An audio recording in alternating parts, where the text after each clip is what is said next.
Magluluto ako ng garlic butter shrimp. Ayan. Pinabad ko na yan sa Sprite ng 1 oras. Nag-isa na rin ako ng bawang. Nag-init muna ako ng mantika. Tapos bawang muna ko. Pag medyo brown na ang bawang, saka ko ilalagay ang butter. Pag natunaw na, saka ko ilalagay ang ibang sahog. Tomato ketchup, paminta, patis, at seasonings. Pinakuluan ko lang sila. Pag malapot na, saka ko ilalagay ang swahe.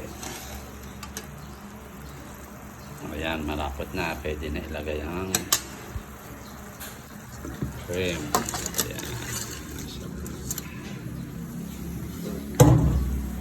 Haluin hanggang magkulay ang swahe.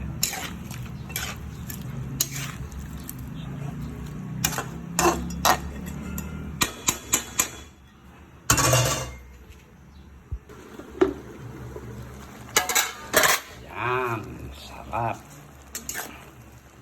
Haluin ko ng konti. Saka takpan ulit.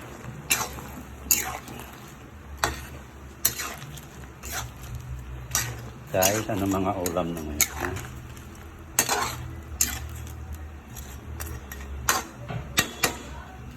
Yan.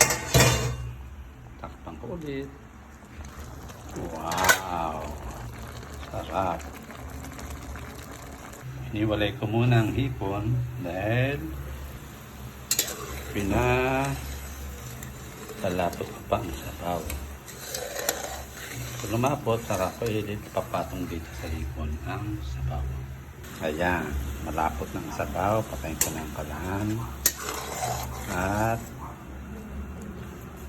ilalagay ko na sa ibabaw.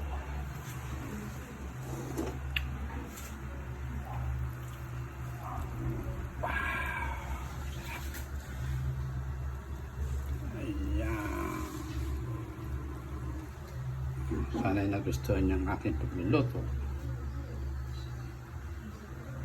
Luto na ang garlic butter shrimp. Maraming salamat sa uulitin.